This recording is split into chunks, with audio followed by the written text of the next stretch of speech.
Plaksha University for sponsoring today's virtual presidential panel.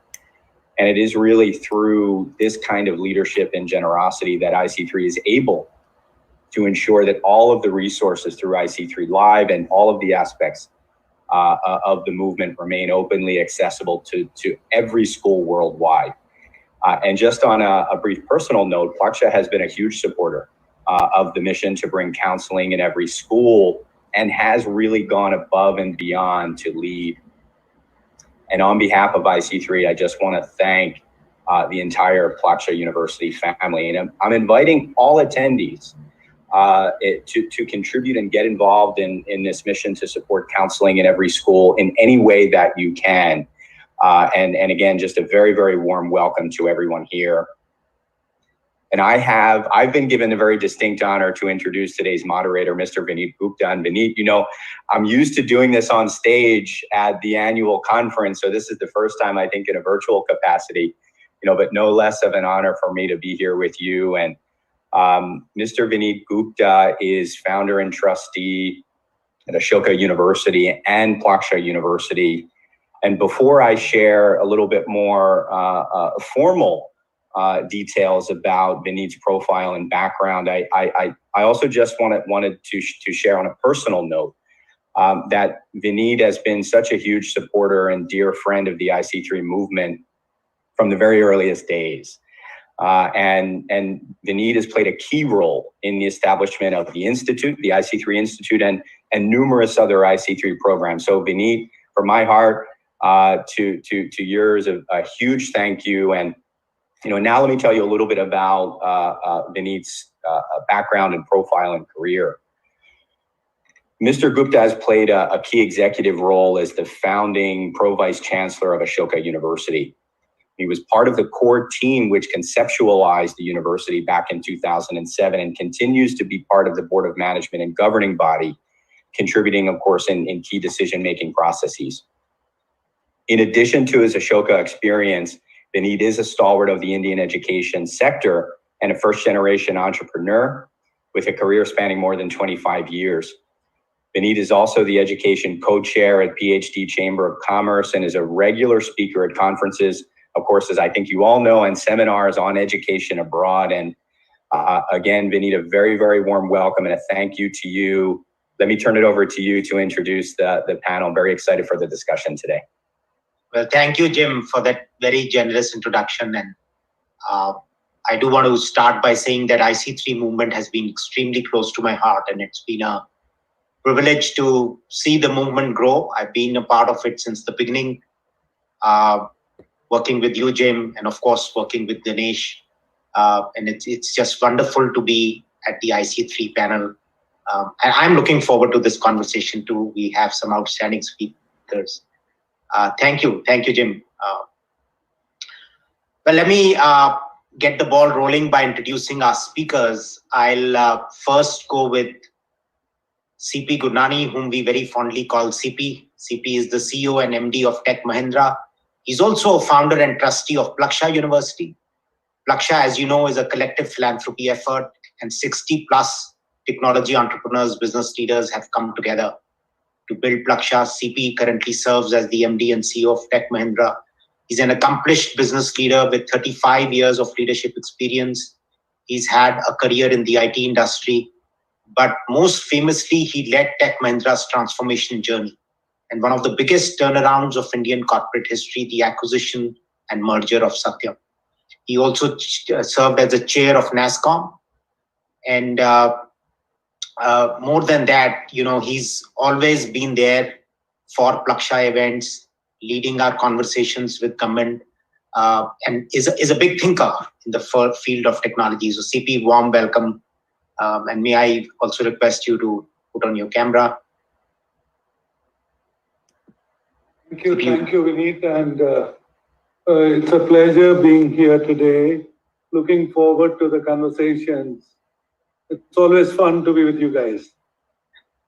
Okay, let me next introduce Professor Shankar Shastri. Shankar is a leader in the field of education. He was Dean of Engineering at UC Berkeley. UC Berkeley probably doesn't need an introduction. He's also a member of the National Academy of Engineering. He's been really a professor of electrical, computer science, bioengineering. So really the quintessential interdisciplinary engineer that one thinks of. But a big supporter of Plaksha. He's been on the advisory board. And amongst the many things he leads, he's also leading a new initiative in digital transformation, which is a collaborative effort between MIT and Berkeley. Shankar, delighted that you could join, and welcome. Thank you very much, Vineet.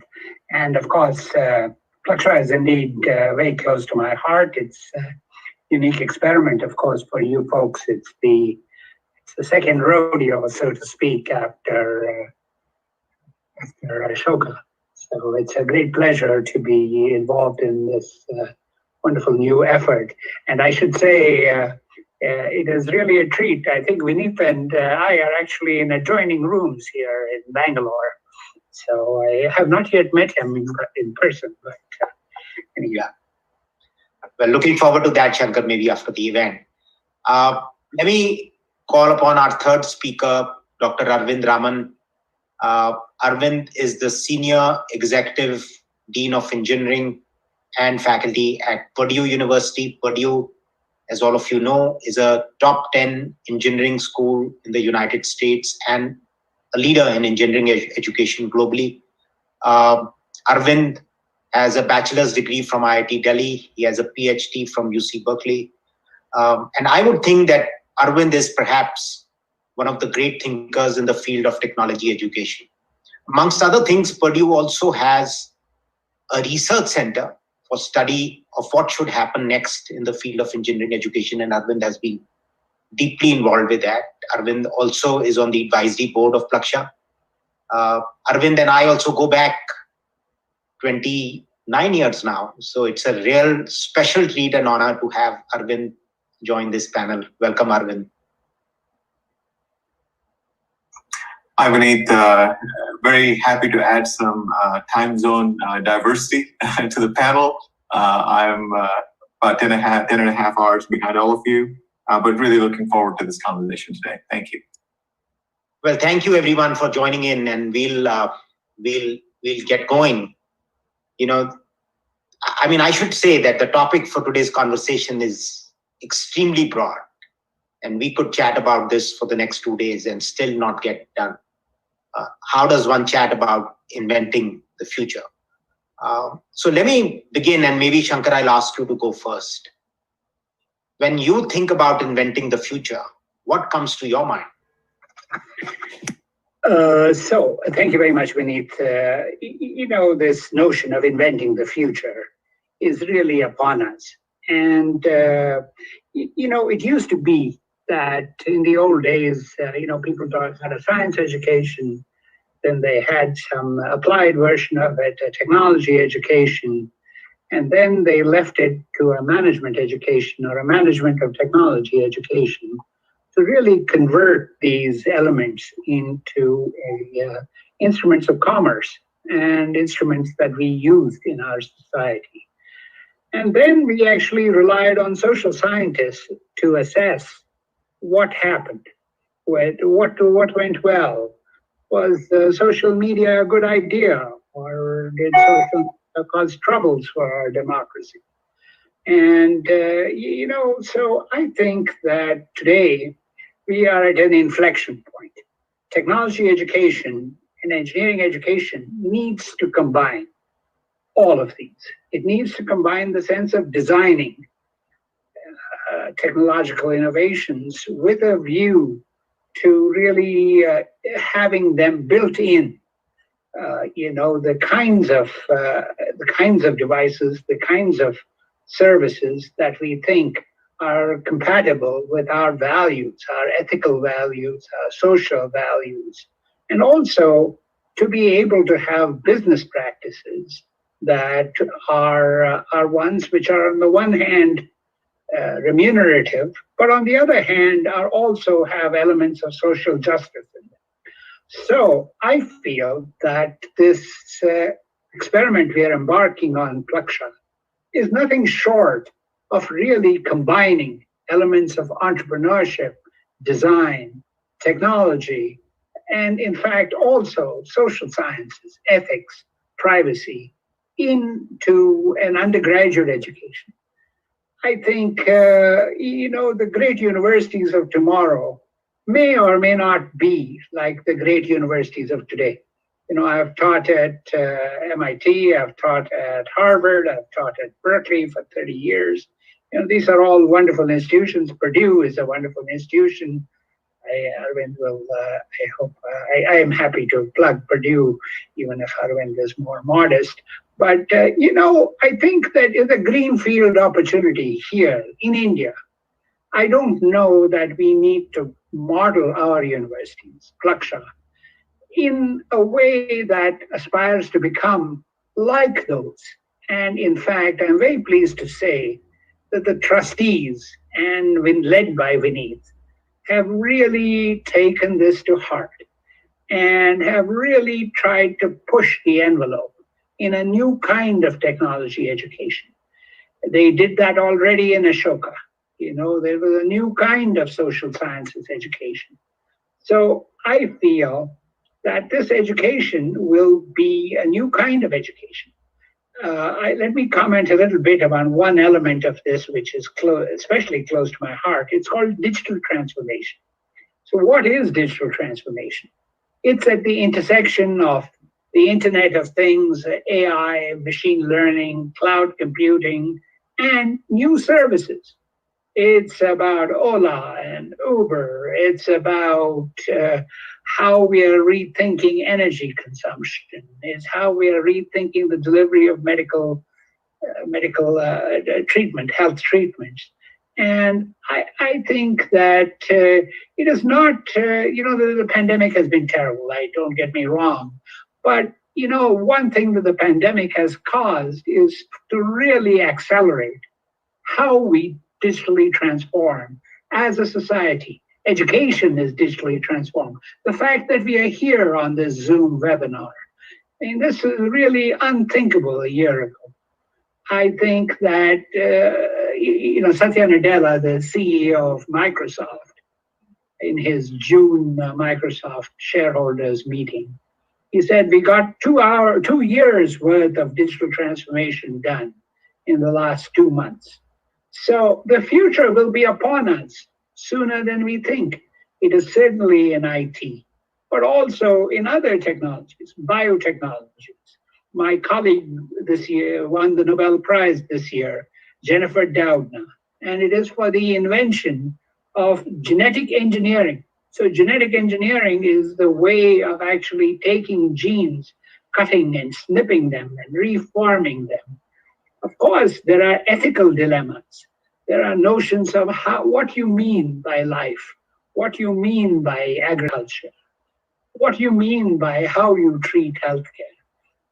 So in Plaksha, I hope that we will really provide an integrated view of all of these, certainly for information technology at the outset, but also biotechnologies writ large, also materials. And I think it will be really a wonderful new adventure. I should say that when we start universities, we say we want them to be the best in India, the best in the world.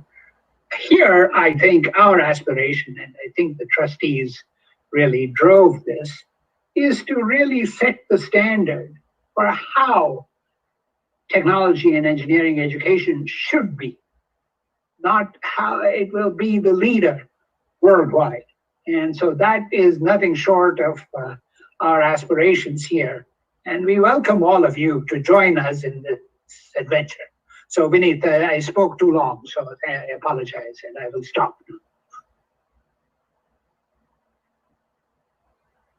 Sorry. Thank you, Shankar. You covered a large canvas. I think really talking about the need for science and technology education to change for leaders in engineering and technology and students to think about society, solutions for society, and somewhere also in a sense implying that it's not happened enough. And questions of social justice, ethical questions are something we've not integrated enough. Absolutely. I'm sorry, I cannot resist but say, I sit in Silicon Valley, and everybody is very proud of Silicon Valley.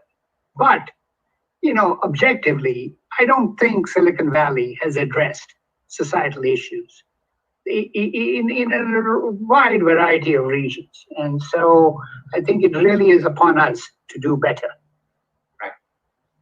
And then you do talk about digital transformation and the speed with which it has happened, especially in the last few months.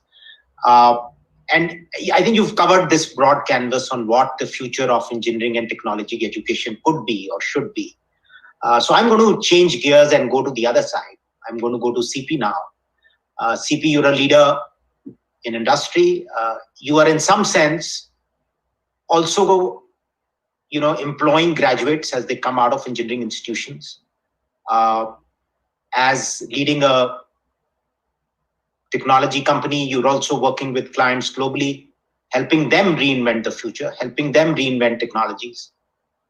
How do you see the amalgamation of this technology education that needs to change and what industry needs? From your perspective, what do you think is required?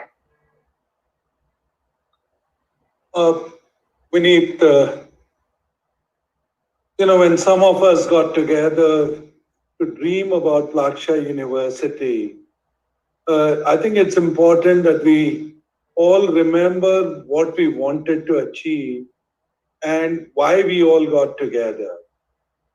It was clear that what drove so many of us together was that we wanted to reimagine education. And the way we looked at our task was collectively foresee the future and help enable it. We all agreed that education as a journey will prepare some of our fellows, some of our students to become better prepared for the future.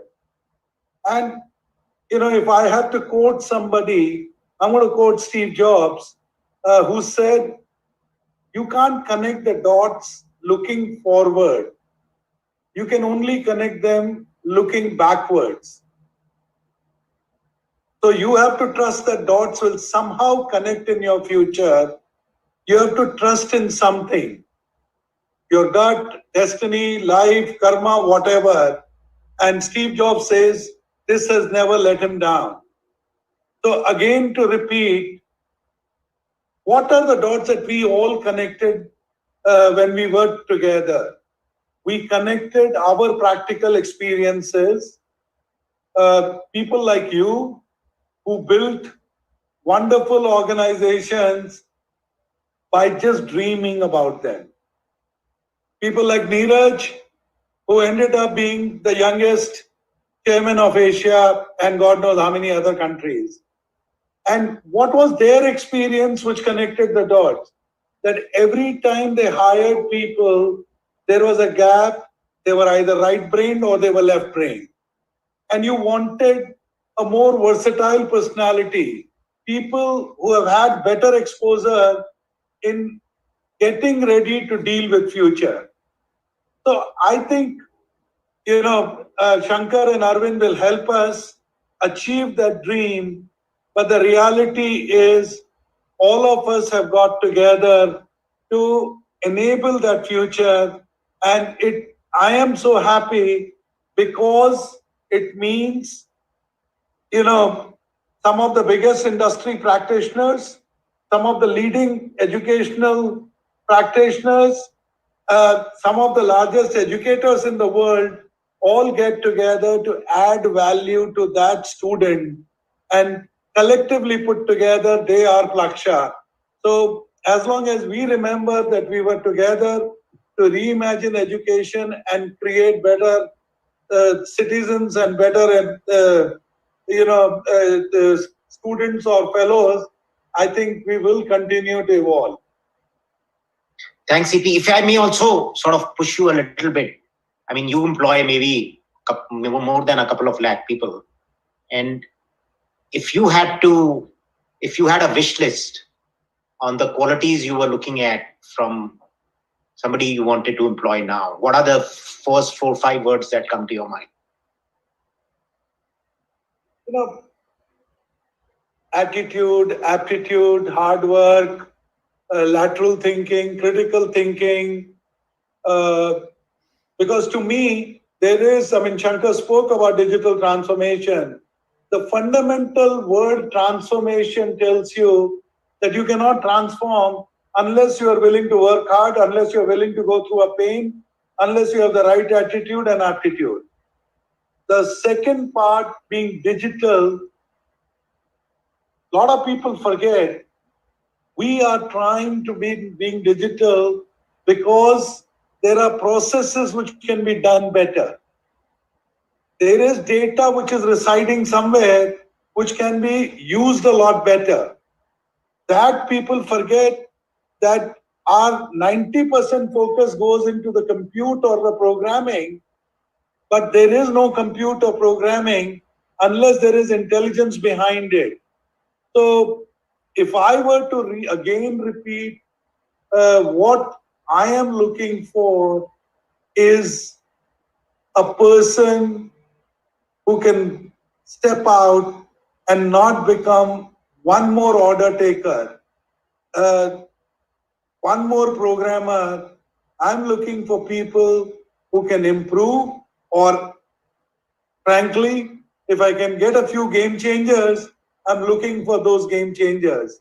Now, the reason I'm using this word is our education system, the way it has been conducted, that you work very hard to learn so that you can crack the score. It doesn't matter whether it is called a JEE or a SAT or a GRE or whatever score.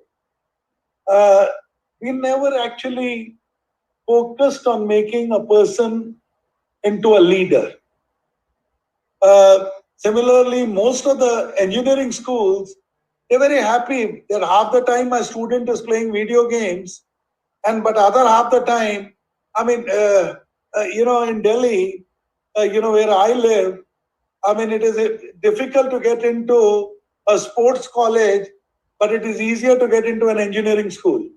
With 50% marks, you can get into an engineering school. It doesn't matter what that school is called. And at 92%, you can't get it into a sports college.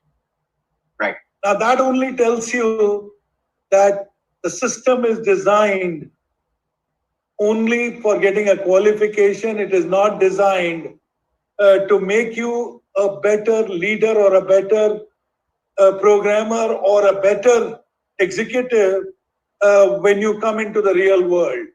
So we are looking at qualities where people excel. I don't mind if the guy excels only in discussing filmy songs with me, but I'm looking for that one quality where the guy is excellent. I don't want people who have mugged up a whole book. Got it. Loud and clear, CP. Thank you so much. Arvind, let me bring you in. This is getting interesting. Shankar talked about technologies. Are technologies really working for society? He talks about digital transformation.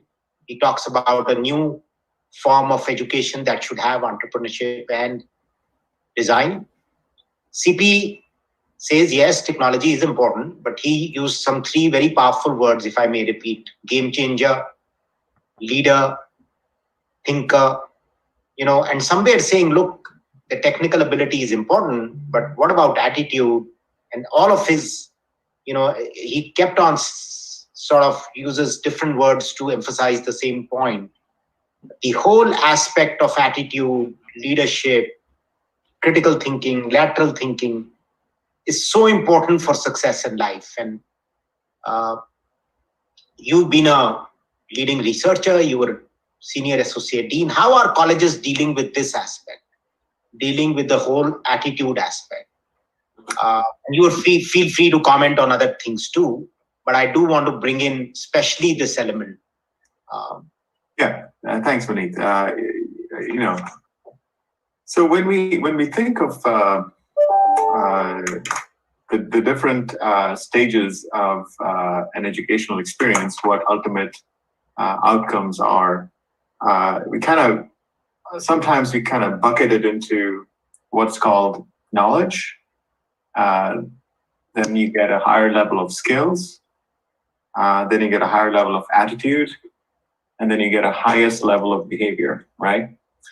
So I think a lot of traditional engineering education has focused primarily on to a large extent on the knowledge base. That needs to be, it's a one-way information package that has to be delivered to the student, right? It's the knowledge base, as opposed to, which is really informational and so on. Skills is a slightly higher level. Skills is when you're able to, on your own, do a lot of things using, that knowledge. That, to some extent, it is tested, but it is built, but not as much. But when it comes to things like attitudes, how do people take on challenges when they're asked to do a project, when they are forced to quickly, without formal learning, learn about coding in another language, or jumping in and learning about something related to biology that they've perhaps not been trained for? And how do they work effectively in groups? How can you be a leader and work in a group as a team member effectively? And the duality of these positions, right? Can they negotiate the subtleties involved in these kind of things? Leadership, ability to adapt and change, lateral thinking, all these things are really attitude and behavior. And a lot of engineering education doesn't necessarily really focus on that. And yet, as CP said, it's perhaps one of the most important things that's missing from current technical education. What universities are doing, universities have recognized this for a long time. The National Academy of Engineers came out with a call to action for really the engineer of 2020 was really looking into creating, what reform needs to happen at engineering colleges to address these issues. We've tried so many things at our own university in the College of Engineering. But one of the things that stands out is hands-on team-based learning experiences. These we have shown have been really very effective. The international program called Engineering Projects for and Community Service, EPICS, started at Purdue by professors Ed Coyle and Leah Jameson. And the current director is Bill Oakes. It's really an outstanding program. It's an example of how we are trying to build the attitudes and behaviors, the higher level of how engineers need to be thinking and doing what they do. And these programs are really very effective. They help. They're totally interdisciplinary teams of students working with communities from the get-go, trying to identify real problems that are going on. They understand they have to adapt. They don't all learn about everything in their classwork. They have to learn from each other. They have to pivot and move around. And they have to communicate to people from other disciplines. They have to communicate to the beneficiaries. This could be, blind kids in a school, for example, who you're designing something for. How do you understand needs, and how do you respond to this, and how do you come up with appropriate solutions, and how do you scale these things? How do you train the trainers? The experiences gained from these things have been so valuable that today the number of companies that come in and ask for this is incredible.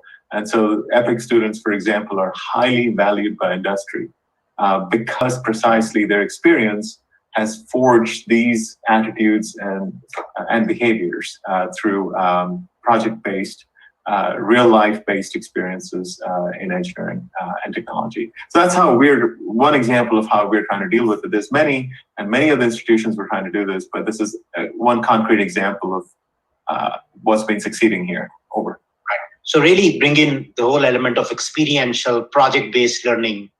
And I do think that's solely missing from university curriculum. While you were there, I also want to pivot and take this in a little bit of another direction. And I know this is sort of a pet topic for you. Whenever we talk about inventing the future, we do need to talk about some of the biggest challenges that our planet faces. Challenges of healthcare, climate change, urban mobility, agriculture, food, poverty, manufacturing. How much do you think is our current education aligned to solving these challenges? You think the graduates that are coming out are sort of ready to go? The other side of the argument could be that, look, we have made lots of advances. What's your take on this side, this particular aspect about education? Yeah, no, this could be a long discussion, but let's take a look at grand challenges, and I'm sure Shankar will have a very his ideas and opinions on this. So look forward to hearing from that. But let's look at this in the Indian context, grand challenges in the Indian context, because I think as we worry about the future of engineering, the role of engineering in solving society's problems, we need to think of the what and the how. The whats are, what are the kind of problems we want engineering solutions and technology to solve, and then the hows, which are really a lot more about is it AI, ML, is it whatever the latest technology, is it CRISPR-Cas, gene drives that are going to help solve the problem. We need to think of both things, and we need to think of ethics and so on. But engineering at the end of it is about creating solutions for humanity, people, planet, and prosperity. Triple bottom line is what we often call it. But let's take a look at India. It's today 1.4 billion people. Right? India's population is expected, India is expected to add the equivalent of the population of the entire current population of the United States. So 300 million more people are going to join India's population in the next 30 years. By 2050 is when it's expected to peak at 1.7 billion.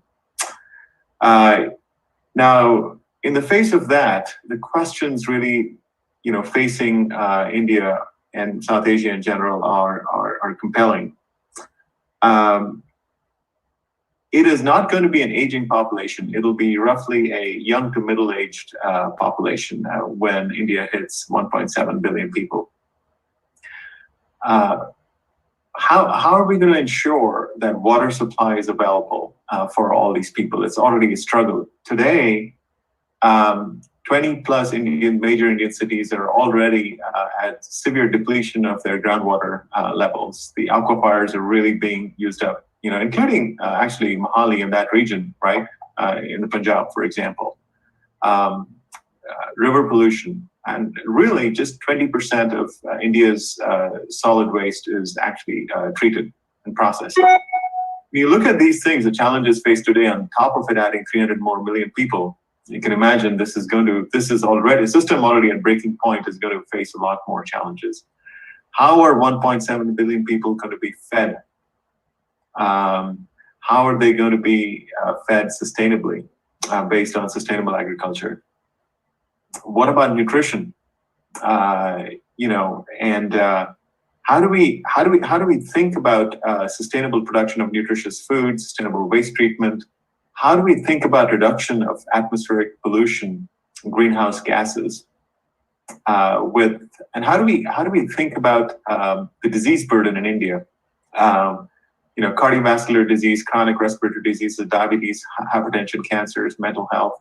All these things are in fact the largest contributors to global to the health burden in India. And all these are exacerbated by environmental factors such as air pollution and child and maternal malnutrition. So really a whole bunch of challenges. And adding to that COVID and the COVID impact, COVID is expected to put world extreme poverty back by about 5 to 10 years. And not only are people going to be, a large number of people, millions and millions of people going to be pushed back to extreme poverty, the more vulnerable amongst them, the women and children, are going to be disproportionately affected. This is already happening as you see all the labor that comes to the city in India all has to return to the villages and so on. So major challenges coming up. In the face of these challenges, you also have to look at your strengths. And I think there's a lot of interesting strengths in India, which kind of set the ground for how the challenges and what the strengths are need to come together to really solve some of these issues. India has leapfrogged past infrastructure constraints by adopting many low-cost technologies. It's got the second largest mobile phone, users in the world, after China. What's interesting and what many people don't know necessarily is that it has by far the lowest cost of internet access based on mobile phones in the world, actually. So low cost access to internet, cell phones, smartphones increasing usage, and probably the world's most comprehensive biometric system, Aadhaar. And then when you combine it with these revolutionary technologies that are coming down every year, every 2 years, you got gene drugs, as Shankar was mentioning, AI really becoming affordable because computing has become affordable. All these things put together provide a lot of resources, right? A lot of things that are available that can be utilized to deal with some of these challenges. And so really, my hope is that engineering plays, it can't be the only thing, but it has to take all these year by year, these innovations that keep coming every year, new innovations. We have to surf these things in a way, but keep our eye towards solving some of these grand challenges plus the challenges from shocks, such as COVID. So resilience, how to build resilience, and how do we reach this, grand challenges. That's what we're trying to get at somehow. In the new way of educating engineers. Thanks, Arvind. CP, if I can get you back in and you can keep your camera on. I just wanted to expand a little bit on what Arvind said, and especially from the world of industry. For the young people, really this opportunity, solving some of these big problems is just not a grand notion, but also maybe some of the biggest entrepreneurial opportunity for the young people could be if the projects or the entrepreneurship or any form of organizations they are part of or create are at the intersection of solving these big problems and also having a meaningful future. As an industry leader, how do you think about this? It is so interesting that the other day I, was talking to some of the young, smart students, fellows who had joined, and it was very, very heartening to see many of them actually were thinkers. Many of them had already set up one venture or more, while the average age of that group probably was 24, but it was very, very heartening to see the diversity of the group. I would call them 3D. I mean, they were diverse, they were dynamic, and all of them were digital.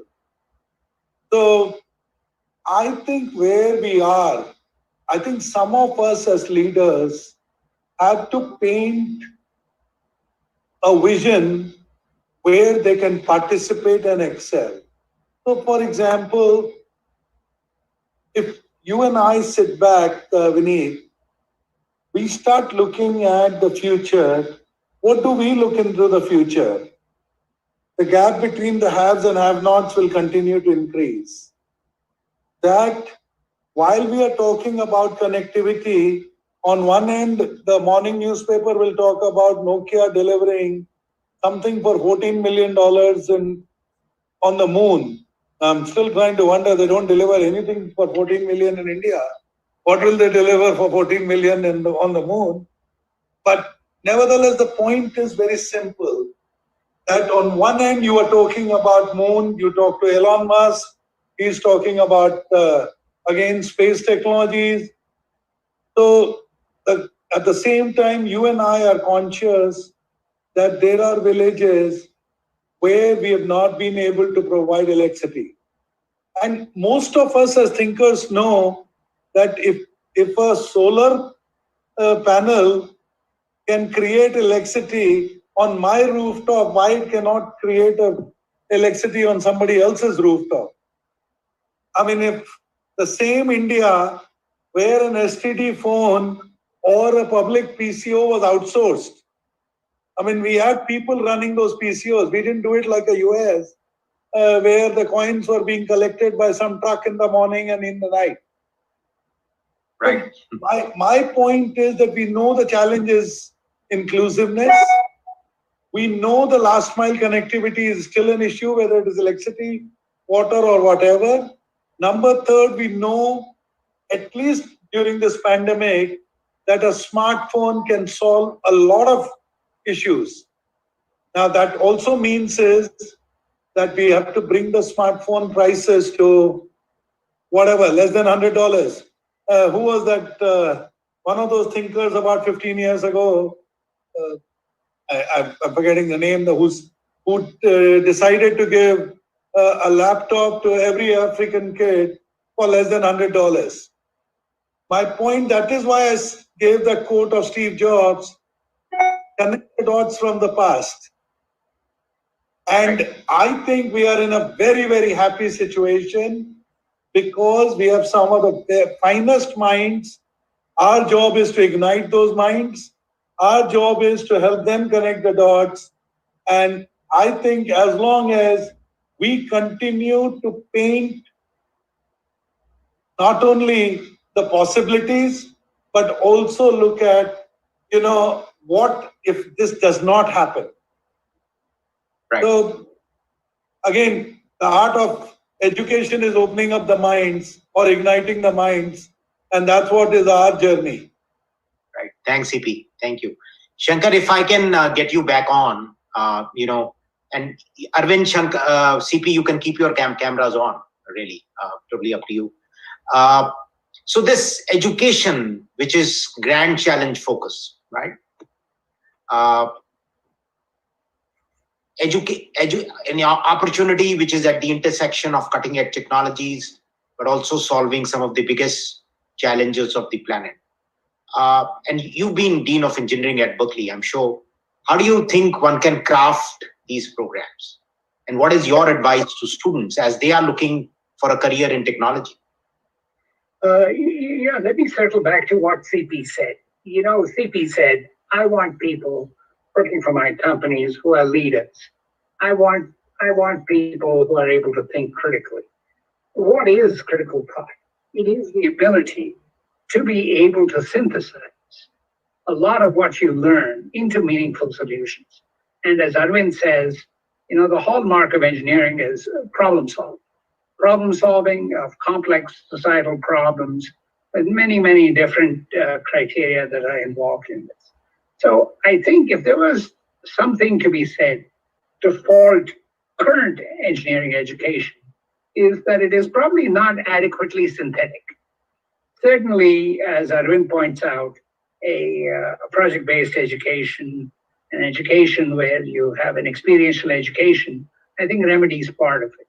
But there's grand challenge-based education. What is a grand challenge-based education? It means that students come, they join as freshmen, they take a look at the list of grand challenges. The National Academy of Engineers had a list of 20.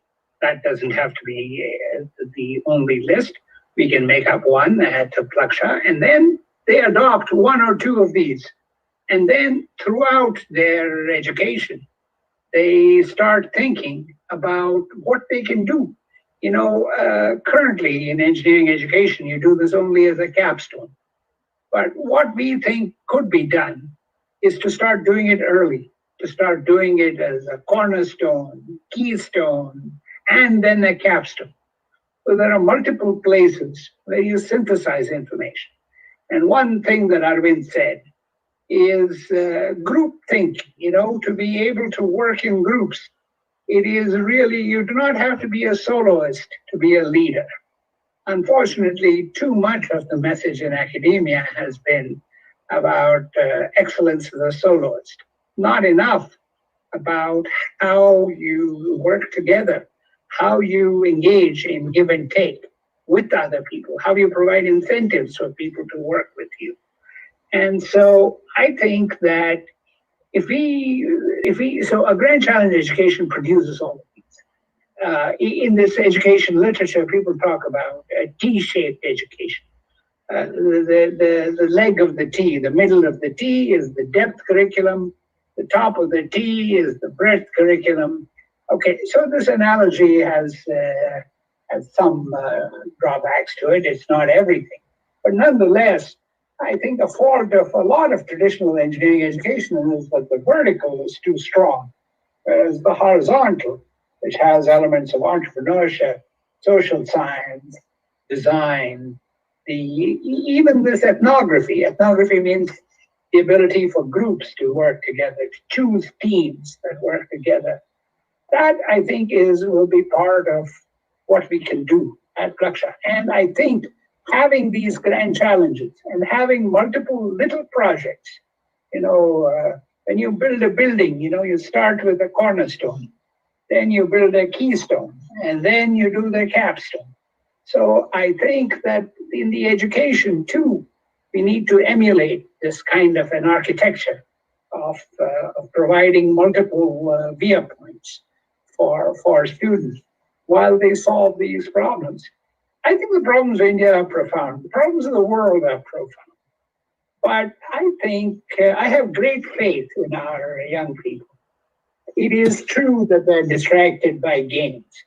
It is true that they're distracted by digital widgets, as the chats are comments in the chat are saying. But on the other hand, I do think they have a sense of idealism to want to take on big problems. And I see more good than actually fear about where this new generation is going. And I feel that it's our job to distill this. I think this analogy that CP made about connecting the dots, I think it really reminded me of a different kind of quote. So let me just say it. In ice skating, there was a very famous ice skater called Wayne Gretzky.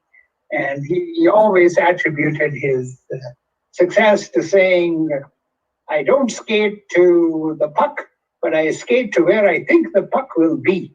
So I think it's important that you choose your waypoints, these dots, to be pointing in a direction where you think the opportunities would be. I agree with CP that really how they get connected is really decided in hindsight. But where you target yourself, skate to where the opportunities will be rather than where they are today.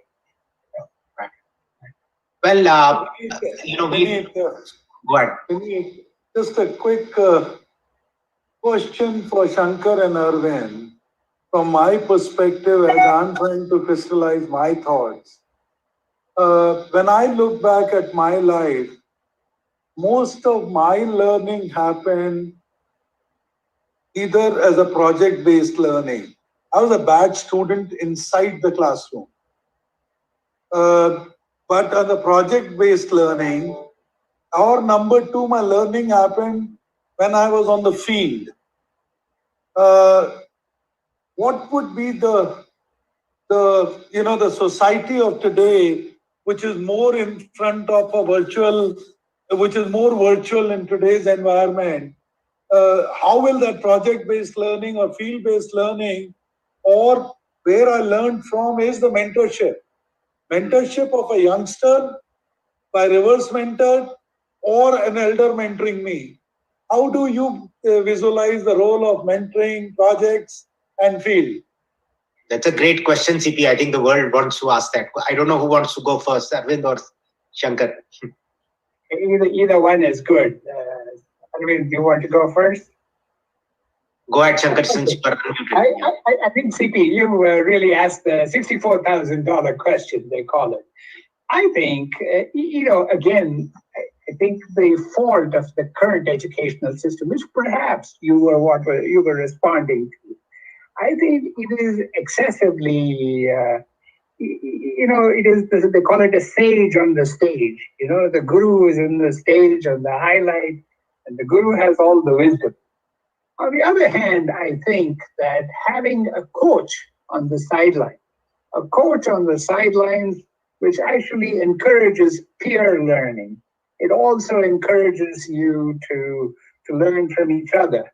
It encourages you to, it encourages you to question what the teacher is saying. That evolution of how you teach to be not excessively teacher-centric, but to be really much more engaged. For example, this semester I'm teaching on Zoom. It's a big class, it's 150 students. But I will do it tonight also, I have to say. But, every 20 minutes we stop and the students ask each other questions, and they ask each other, things that they thought that they understood and it's incredible to me to see how much they learn from each other. And they start learning from each other in a way which is quite based on their immediate needs. It's a class on robotics. So some students want to build robots for disabled patients. So they are quite interested in asking each other, what would be, how would you design a wheelchair with a camera on it, multiple cameras on it so as to navigate. So they start, and to me, I think it's a real joy to the teacher to hear how the students push each other in ways that I don't know that I might have done myself. So I think this philosophy of change, it was probably unfortunate that your teachers made learning for you, CP, something that was not pleasurable. And so I think the burden is on us to make it so that for every student in every different learning skill, why can we not customize how we teach for individual learners? We customize everything else. Why not how they learn? And I think actually in Arvind's shop in Purdue, this has been their philosophy for many years. So let me give Arvind a chance to jump in here. And Arvind, while you take a shot at CP's question also, there's a question from Maria in the audience. Which technologies will dominate by 2025? So maybe if you could take a shot at that too. Yeah, sure. So, just going back to CP's question, actually, it's a really, really interesting question about how with all this, everything going virtual, how do we do project-based learning, teaming in groups with mentors and all that when everything is virtual? What's fascinating is a lot of research has started. This COVID crisis has really accelerated this, right? And there's a lot of research going on these days about, people were wondering, because all these projects I'm talking about, epics and some project-based learning things, people had to pivot in March and do everything online. Everything they used to do together, they're doing online. We have maker spaces, right? So one of our maker spaces out here, how do they teach? They're supposed to be for student organizations to just build, test, code kind of places. But if you don't have, the person who's training you standing by your side, how do you make all this happen? So there's a lot of learning coming out in the last 5-6 months, and people who have done very interesting innovations. So in our maker spaces, for example, the supervisor can't stand close anymore, so they've set up little, cameras by the side with microphones, so they're able to at key points they kind of follow the student around as the student goes and works on, whether it's 3D printers or something, and then remotely the teacher is helping them. Hey, maybe you want to do this, maybe you want to do that. With same thing with project-based group learning. It's becoming very interesting how this needs to happen. So people have pivoted. Longer term, I think what's going to come beyond COVID is going to be, we'll settle in a new norm, both for traditional classroom learning as well as for group project-based group learning. Is we're going to try and focus on what will happen is we'll use the online component to do what online does best, and we'll use face-to-face to do what face-to-face does best. That I think the COVID crisis is forcing those questions, and I think that's what it'll evolve to. But there's a lot going on. People are learning a lot about how do you effectively do project-based learning in virtual environments. So COVID has accelerated that. Going back to what technologies will be dominant in 2025. I'm just not a very good crystal ball gazer, but certainly within Plaksha, we the launch of the majors and stuff are targeting what we think will be key areas in the next, not just 2025, but in the next few decades. The broad area of CS, artificial intelligence, machine learning, integrated with all aspects of society and industry is a key one. It'll take a long time for all this to really come, but it will be transformative. We really believe that. I think this interface between cyber and physical systems, which is taking to a completely different level what used to be automation and robotics, taking to a completely different level on the basis of cheap, low-cost computing, access to cloud computing, and so on. So I think that's another key area. We don't know what exactly to look at, but it's this idea of fusing cyber and physical in all kinds of ways is going to be really key. On the side of biology, we believe that both by thinking of technologies in the context of healthcare, but also looking to biology as an inspiration for coming up with new solutions for everything from sustainable food production to new sustainable materials, we think is going to continue to be a major area. And lastly, certainly, this intersection of data science and economics and business is going to be absolutely transformative. I mean, so that's just a subset of key things that'll happen. There are others, of course. I do think space is going to be a major, especially commercial space, and looking at what areas need to be addressed. But the majors, I think, in Plaksha are representative of what we feel are really going to be transformative areas of impact over the next 2 or 3 decades. Right. Over. On future of technology, if I were to add, the many things that all of us who are the practitioners today probably have not applied to the real life problems. So, for example, Vineet, you and I live in Delhi. Pollution is an issue. Now, typically we all know, at least from designing filters, that a good filter can actually absorb the wrong particles and be able to filter and give you the good quality stuff. Now, I have never been able to understand why we have not been able to purify air on that giga scale. Right? I mean, we talk about quant computing. Why can't we have a quant filtration? I mean, similarly, every construction site in India, again, carrying on the pollution. I mean, every construction site is like a noise pollution and every other pollution for the next 2 years if it is happening in your neighborhood. I've never understood. We all talk about Industry 4.0. Why Industry 4.0 has never reached the construction industry? Right. Similarly, Shankar spoke about personalization of education. I mean, even today, with all this digital health, I mean, we are still not being able to personalize health treatments. I mean, there is some changes that have happened. I mean, a cancer is now started getting a little more personalized. I mean, it is no longer radiate this part of the body or radiate half the body or do a chemotherapy of half the body. So my point is, again, critical thinking, alternate thinking, problem solving, as long as that remain the purpose of technology, I think we are really helping design the future. Right.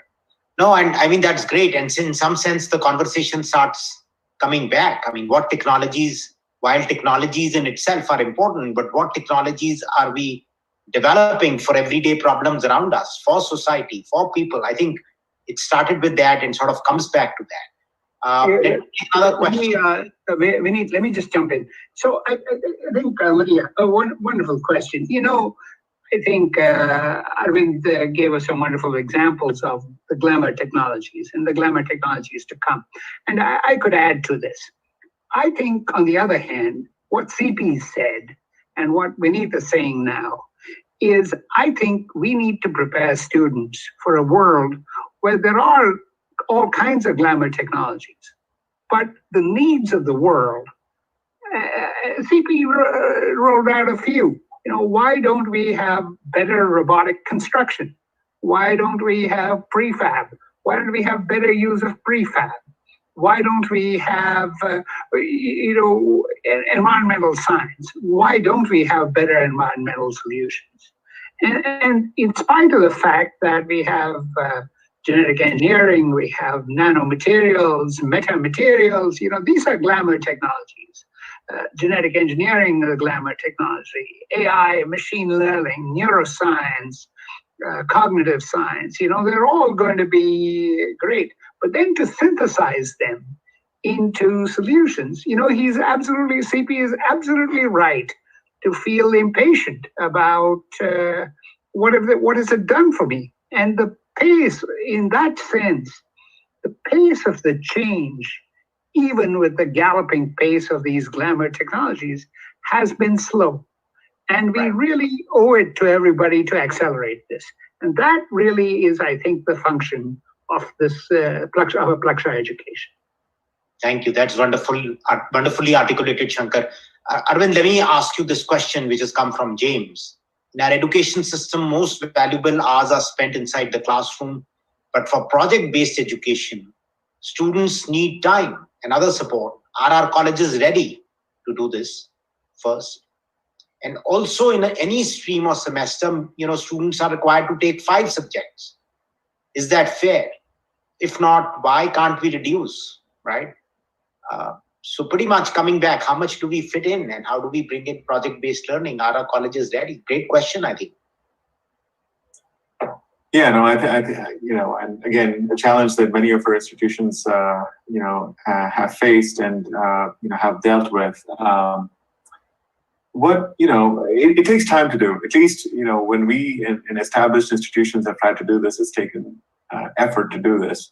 What are some of the challenges? Some of the challenges in this are once you set up the disciplines, the majors, then, the human tendency is just to pack the credits, right?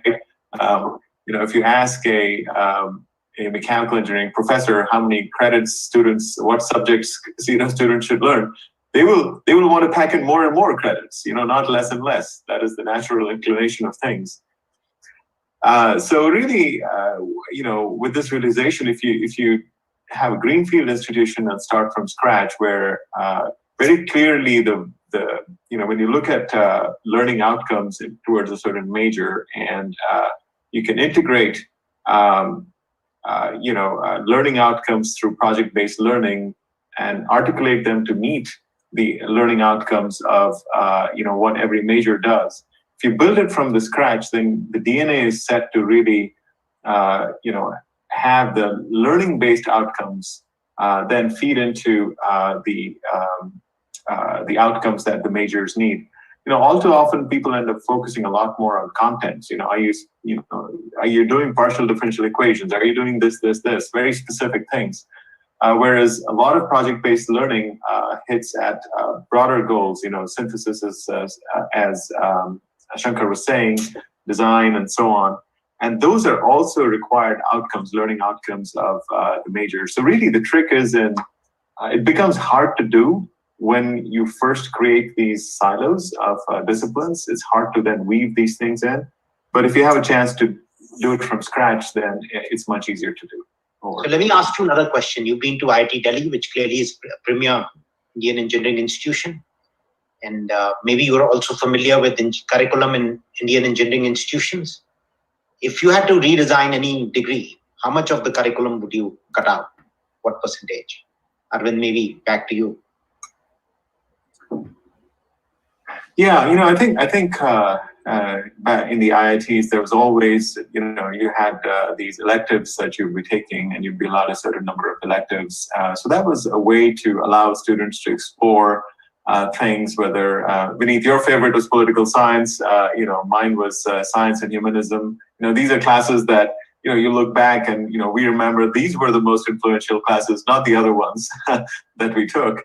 But to really do project-based learning, you can go anywhere, but I think what's more important is to have consistency in project-based learning over the years, right? It has to be overlapped many years. I would say if we can achieve 3 credits per year of project learning, but make sure the important thing here, research shows, is the projects be multi-year projects, that students who, it's not just one semester or 1 year.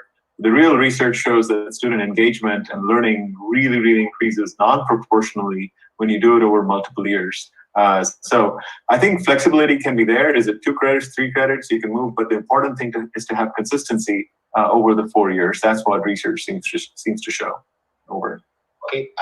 This question from Geeta, very interesting. Shankar, maybe I'll pose it to you. Interactive and obedient technologies like Alexa are becoming new buddies for socially distant children because of COVID. Small kids are already forgetting to distinguish between human-computer interaction. What do you think would be the future of such technology for humanity? This is a great question. It is, and not only is it a great question, I should say my wife is also a professor of EUCS. So she just wrote a proposal to the National Science Foundation along the lines of this question. So it's really at the forefront of what we are thinking about. It used to be that robots would do things which were dull, dirty, and dangerous, and they were separate from what we as human beings did.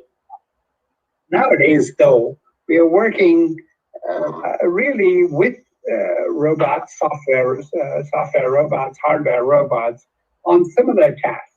And then this is both a plus and a minus.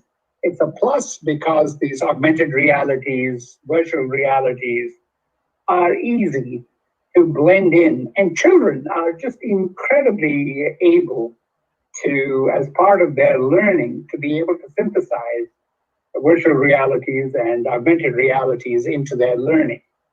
On the other hand, the cautionary note has been that they don't forget that there really is a difference between the software robot and the human.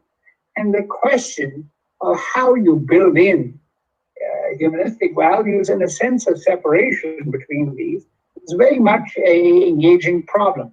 Having said that, I do think that going forward, we will see these human-machine interfaces, human-robot interactions. There are these new subjects that are being created: HMI, HRI, HCI is the old one, human-computer interfaces, human-robot interfaces, human-machine interfaces, where they're drawing on really languages of experiences with developmental psychology, cognitive science, to be able to really mimic learning. To give you a slightly different example, in the Children's Hospital of Oakland, which is close to where I am, doctors have been using virtual reality to be able to distract children who are going through rather painful courses of injection when they are,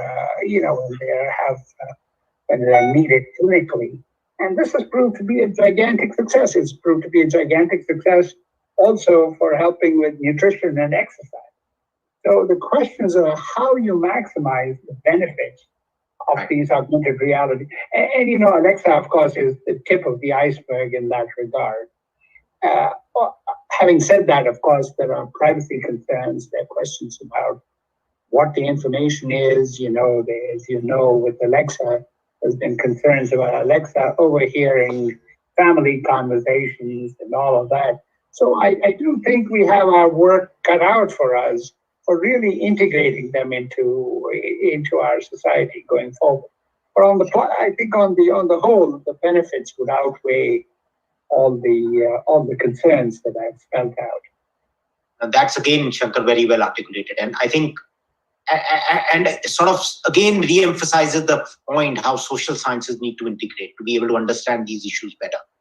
We had Sonam Bangchuk speak on Sunday evening, and he said, one of the lessons we also need to learn is where not to use technology. And I think probably Geeta is making the same point, and you make the same point too. And CP, if I can ask you one question, which has been on my mind, and which is very related to inventing the future. How do you look at the future of work?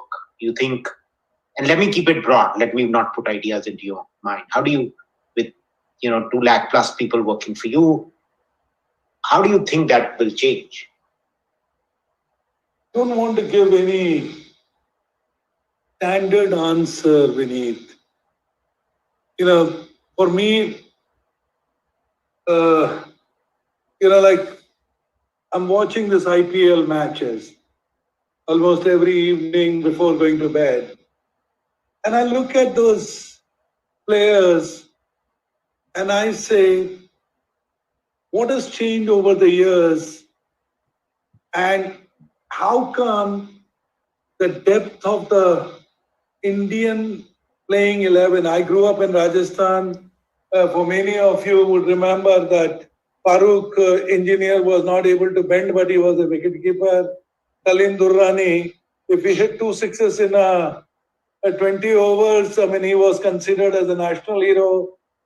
There were only 2 good fielders, Ajit Wadekar and Eknath Solkar.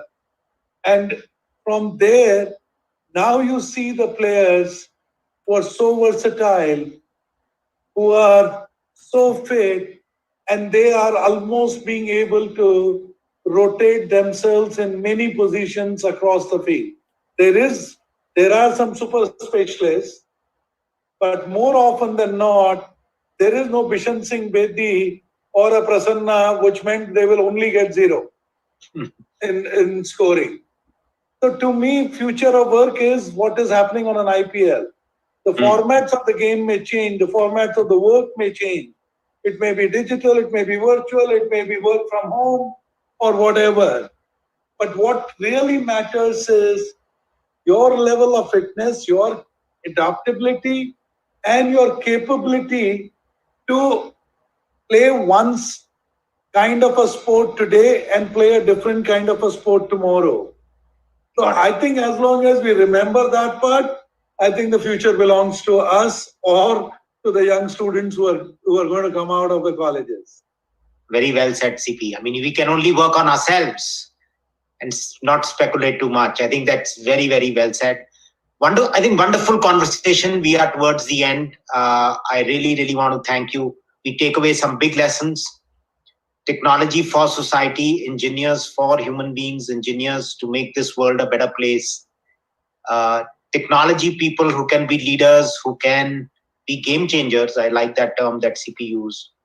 And connecting social sciences, design, entrepreneurship with an education in engineering and technology is probably the future, to the future of education and what can perhaps make this world a better place. Open up career opportunities, but also build exciting universities, exciting educational opportunities for everyone.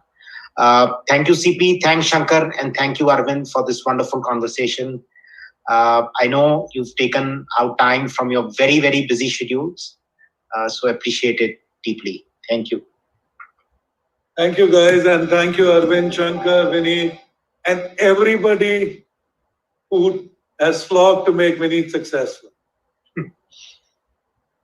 Thank you. Back to you, Jim. Thank you very much.